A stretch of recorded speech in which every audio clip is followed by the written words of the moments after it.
imperatriz que era obcecada pela magreza, por sua beleza, fumava bastante e tinha o espírito livre, aventureiro.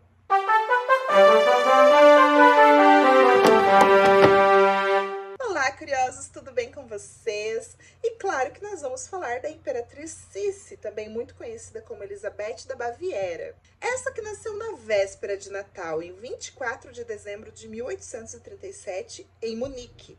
E Sissi, ela foi assim, educada de uma forma muito informal, então ela tinha muitas liberdades e o espírito aventureiro de seu pai. Então ela amava a natureza, ela amava cavalgar, brincar com os animais, andar pela floresta, sabe assim, andar descalço.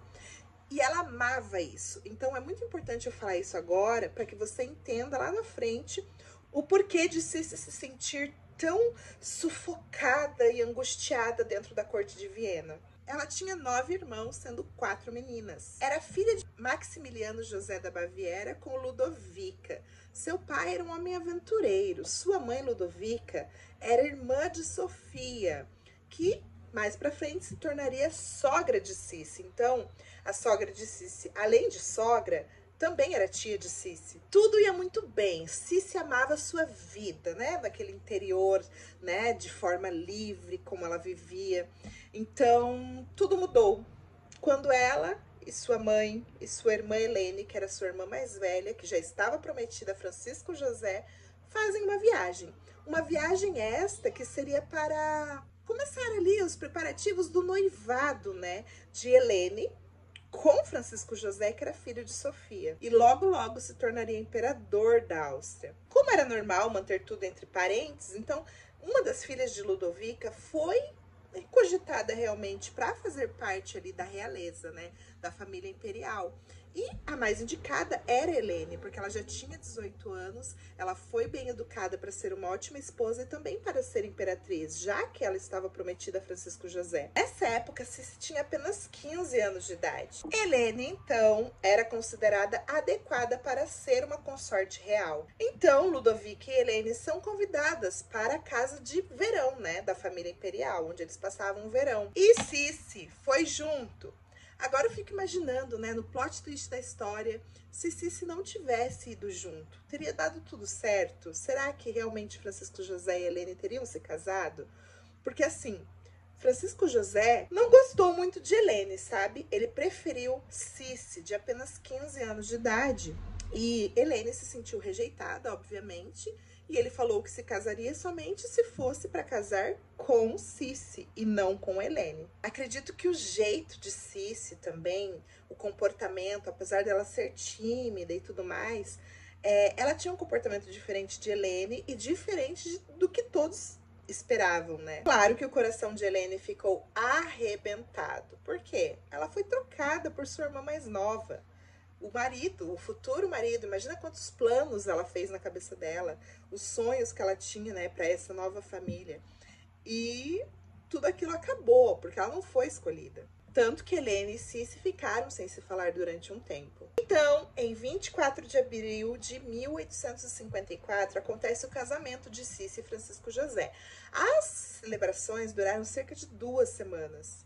E a realeza europeia estava toda presente. Mas então Sissi começa a perceber que a vida na corte não era um conto de fadas. Como eu já falei, ela se sentia sufocada, porque eram tantas regras, era tanta etiqueta. Sem falar também que por conta dos afazeres, né, e das ocupações de seu marido, ela e Francisco José pouco se viam. Haviam muitas tensões ali entre Hungria, Rússia, então ele tinha que trabalhar bastante. E até então, Sissi, que tinha liberdade de ir e vir, falar, correr, já não era mais assim a vida dela. Ela tinha que cumprir regras, ela tinha que estar ali, né, sob os olhos da sua sogra, barra tia, o tempo todo, e sem nenhuma privacidade. Ela era seguida o tempo todo por damas de companhia bem mais velhas que não a entendiam. Um marido ausente e agora Sissi estava solitária. Logo, logo começam os conflitos com sua sogra Sofia. E quando Sissi ficou grávida, deu ali então à luz, né, a sua primeira filha, que todos esperavam que fosse um menino, como sempre, toda vez, mas não, era uma menina. E foi a própria sogra que deu nome a essa filha. Que nome ela deu? O nome dela mesma, Sofia. A história de Cici com seus filhos também foi muito trágica, porque ela teve 4 filhos, né? 3 meninas e um menino.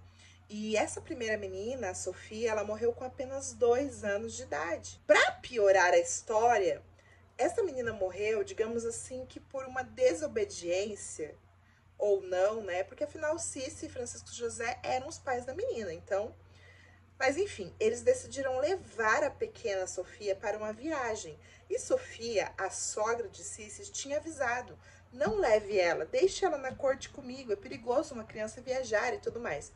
Gente, a menina adoeceu nessa viagem, teve disenteria e morreu. Então imagina a culpa, né, de Cici, de Francisco José, pensando: nossa, se eu tivesse escutado Sofia, né, a arquiduquesa Sofia, poxa, isso não teria acontecido. E eu fico imaginando também se Sofia jogou isso na cara de Cici por diversas vezes, enfim. Mas isso também colaborou para que Cici entrasse numa depressão, que iria piorar muito ainda daqui para frente. Porque depois ela teve Gisela, que ela deixou para sua sogra cuidar, e Gisela foi muito negligenciada por Cici. Então Cici meio que não queria saber de Gisela, sabe? Depois Rodolfo, que com 30 anos de idade morreu, homicídio, suicídio, ainda não se sabe bem o que aconteceu. Ele e sua amante morreram. Então, depois desse momento da morte de Rodolfo, foi que Cici abandonou tudo mesmo, as celebrações, os cerimoniais, e ela começou a viajar muito mesmo por conta dessa depressão, e ela não queria mais saber de nada referente à corte, sabe? Tanto que na série a Imperatriz aparece muito pouco a Gisela, né? Tava falando de Gisela.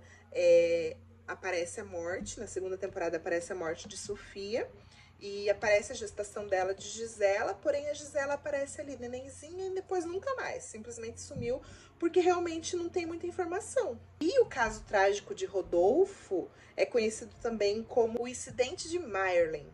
E Maria Valéria, que foi a última filha, né, a caçulinha, foi a que mais viveu entre todas. Ela viveu até os 56 anos e essa era a favorita de Cici. E apesar de toda essa tensão, toda essa tristeza e tudo mais, o fato de Cici estar se sentindo sufocada e não ter muito o que fazer numa corte, ela também começa a ficar cada vez mais obcecada por sua magreza, por sua beleza. Então ela começa a fazer dietas bem rigorosas, ela começa a ficar doente, inclusive por conta dessas dietas, né?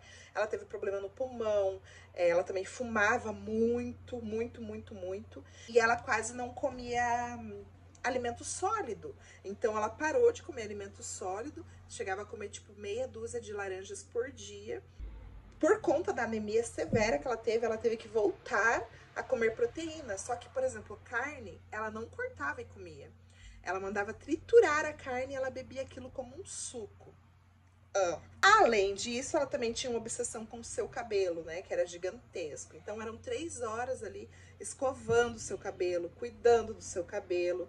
Também acreditava que o choque térmico manteria ela magra, jovem. Então, ela ficava no vapor, ia para água gelada, o que fez com que ela ficasse doente também. A cintura de Cici não podia passar de 50 centímetros. Então, com o corselet, com o corpete, o espartilho, chegava a 40 centímetros. E ela tinha 1,73 m e pesava 45 quilos. Então, assim, pouco peso para essa altura, né? Além disso, ela se exercitava rigorosamente todos os dias. Gente, infelizmente, nem na série Imperatriz, nem na série Cici da Globoplay, muito menos nos filmes dos anos 50, você vai ver essa parte de Cici. Realmente não tem. Aparece mais ali o romance, né, a vida dela na corte e tudo mais. Porém, não aparece essa parte. Mas tem um filme que, inclusive, eu ainda não consegui assistir, mas pelo trailer eu estou obcecada já por esse filme, que se chama Corsage, que é a história de Cici depois dos 40 anos dela. Então, assim, quando ela começa a usar véus, né, para tampar as marcas da idade dela, mostra ela desmaiando por conta do espartilho super apertado, mostra ela comendo as suas comidas, né, com sua dieta super rigorosa, tomando suco de carne. fumando o tempo todo, boca dura, mostrando o dedo. Então é um filme que eu acho que é um filme que chegou perto do que realmente era Sissi. Se você já assistiu, conseguiu assistir esse filme, me diz aqui, por favor, onde eu assisto. Eu tô obcecada. E Sissi sempre detestou suas funções como rainha da Hungria e imperatriz da Áustria. Inicialmente, ela foi muito feliz em seu casamento, ela correspondeu às expectativas ali de seu marido também, porém, com o tempo, ela foi vendo que não era aquela vida que ela queria, não. E ela e Francisco José também começam a se desentender. Como eu já disse, após a morte de Rodolfo, que tinha 30 anos quando morreu, Sissi começa a ficar desapegada da corte do marido. E ela quer o quê? Dar um ar pra cabeça dela. Ela quer paz, ela quer viajar. E ela inclusive, tipo, não se opôs quando seu marido encontrou uma amante. Na verdade, ela até meio que incentivou, sabe? Para que ela tivesse paz, para se cuidar, para viajar, para viver a vida dela. O nome dela, Catarina Scratch. Não sei se é assim a pronúncia. Segundo as más línguas, Sissi também teve amantes. Por amor a essas viagens, a navegação, que ela sempre viajava navegando, ela tatuou uma âncora em seu ombro. Tem uma frase, inclusive, que eu vou ler para vocês, que é uma frase dela. E tem muito a cara dela e a cara do pai dela. Se eu chegasse a um lugar e soubesse que eu nunca mais poderia sair dele, toda a estadia se tornaria um inferno, apesar de ser um paraíso. Pois é, gente, era o que ela gostava, liberdade. Ah, mas Graça, se ela gostava dessa vida, por que ela aceitou casar com Francisco José? Digamos que não era uma coisa assim que ela poderia escolher, né? Já que o futuro imperador da Áustria a escolheu, ela tinha 15 anos de idade, a Sofia e sua mãe concordaram com isso, o que mais ela poderia fazer? E aos 32 anos de idade, quando ela atingiu essa idade, ela não permitiu mais que fotografassem ela de jeito nenhum. E quando, como eu já falei, né, que aparece no filme Corsage, quando ela começou a ter, né, rugas, aparência mesmo mais envelhecida, ela começa a usar véus mais escuros. E em relação à saúde de Sissi, Francisco José se preocupava, mesmo longe, eles trocavam cartas, sabe? E ele falava para ela se alimentar, para ela comer, para ela cuidar da saúde, que ele não poderia fazer muito, mas que ele só pedia para ela se alimentar. E após a morte de Rodolfo, seu filho, ela se vestiu do luto para o resto da vida. Tanto que chegou nessa fase da troca de cartas dela e Francisco José, quando ela começa a viajar mesmo, que a relação dela com Francisco José já não era de casal, sabe? Não era uma relação romântica, e sim mais fraternal. Um cuidava do outro assim de longe, mas não que eles se amassem loucamente ainda, né? Apesar de que dizem que Francisco José amou Sissi até o último dia da sua vida. E a morte de Sissi, gente, que foram muitas camadas na história da vida de Sissi, né? E não poderia ser diferente com a sua morte. Em Genebra, em 10 de setembro de 1889, Sissi foi assassinada aos 60 anos de idade. E como isso aconteceu? Ela estava caminhando para pegar uma balsa e ela sentiu alguém encostando nela, ela achou que levou uma cotovelada no peito. Só que não era, gente. Ela foi esfaqueada. Ela continuou andando normalmente, só que daqui a pouco ela desmaiou. E ela não sentiu a dor e nem nada do tipo, uma delas. Por quê? O espartilho dela estava muito apertado, como sempre, e era um estilete em formato de agulha, era muito fino. Claro que ela perdeu muito sangue e morreu. E quem fez isso com ela? Foi um anarquista italiano, chamado Luigi Lucchini. Ah, mas ele tinha alguma coisa contra Sissi? Não, ele não tinha nada contra Sissi. Mas Sissi estava no horário e no local errado, porque ele simplesmente queria matar alguém da realeza, já que ele estava lá para matar o Duque de Orleans. Porém, não deu certo e ele encontrou Sissi e matou Sissi. Hoje ela está enterrada na Cripta Imperial de Viena. Espero que vocês tenham gostado desse vídeo, mais um vídeo aqui no canal. E como sempre, né, sem muita constância, me perdoem, tá? Mas estamos trabalhando nisso. Se você também gosta de camisetas históricas, temos uma loja da Curiosa Moda. Vou deixar o link aqui na descrição e também no primeiro comentário fixado. Um grande beijo e um excelente 2025 para você.